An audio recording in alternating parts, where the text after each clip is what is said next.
Imagine this. You're scrolling through Reddit one day, and you come across a question that piques your interest. What do Americans think is normal for everyone, but actually it's not normal for anyone but Americans? This query, simple yet thought-provoking, ignited a wildfire of responses, going viral in no time.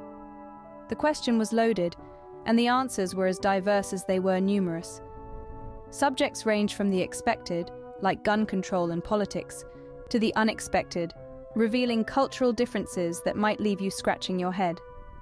Some responses were humorous, others serious, but all were insightful, providing a unique window into how the rest of the world perceives the United States. It was as if the Reddit community had collectively embarked on a cultural exploration, all from the comfort of their own homes. Intrigued? Well, stay tuned because we're about to dive into the top responses and explore these cultural nuances. First up, let's tackle the dining table, where Americans seem to confuse the entire world with just one word: entree. Now you might be thinking, what's the fuss about? An entree is the main course, right? Well, not exactly.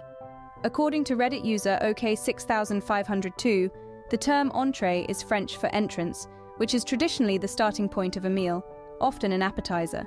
However, in America, we've taken a bit of a linguistic leap and use entree to refer to the main course. Across the pond in England, they stick to the term main dish, while the French prefer plat principal. The Italians keep it simple with first plate, second plate, and so on. So it seems we've been causing a bit of a culinary commotion with our entree usage. So next time you're dining abroad, remember the entree is just the beginning. Moving on, did you know that simply asking for water in a restaurant could lead to confusion? Let's find out why. Picture this.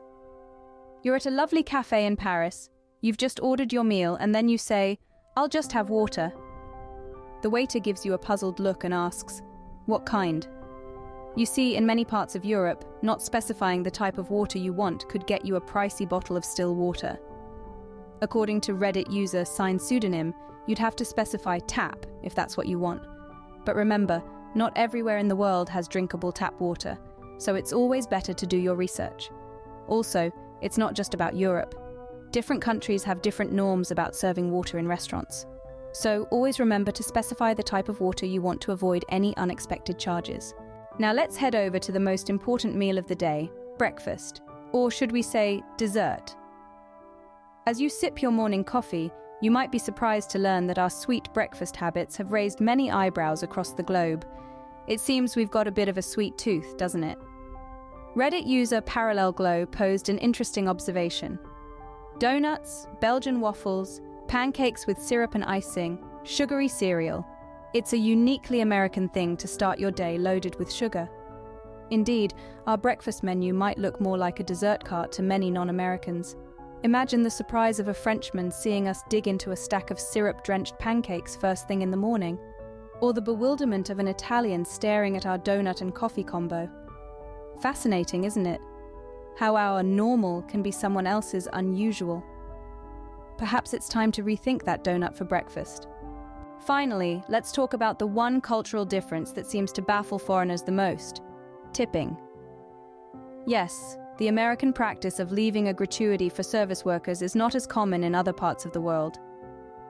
Reddit user Lust4Wine voiced their confusion, stating, "I have gotten into a few arguments with Americans when they heard I don't tip where I'm from.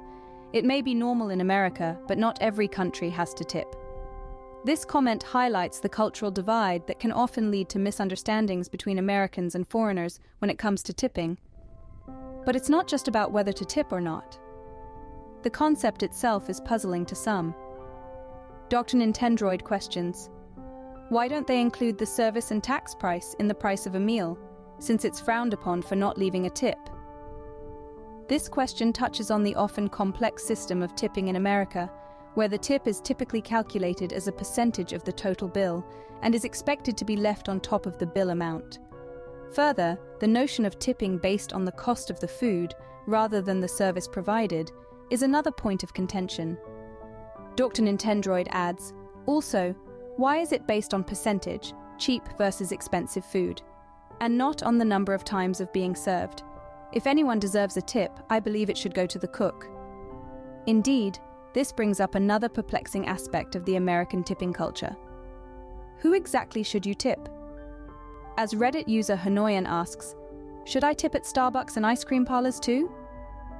This question underscores the confusion many foreigners face when trying to navigate the American tipping culture. So there you have it. The American practice of tipping, while seemingly straightforward to many of us, can be a complex and confusing concept for foreigners to grasp. This cultural difference serves as a reminder of the diverse ways in which societies around the world operate.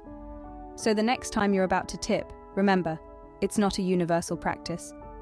Well, we've certainly uncovered some interesting cultural differences today. We've delved into the peculiarities of American dining etiquette, from the entree mix-up to the water ordering conundrum. We've explored the uniquely American habit of starting the day with a sugar rush and grappled with the complexities of the tipping culture. These revelations underscore the importance of understanding cultural nuances when traveling abroad. It's not just about blending in or avoiding faux pas. It's about appreciating the diversity of human experiences and perspectives. It's about broadening our worldview and deepening our capacity for empathy. So the next time you venture beyond American borders, remember these insights. Be mindful of the local customs, be open to different ways of doing things, and most importantly, be respectful of the cultural norms you encounter.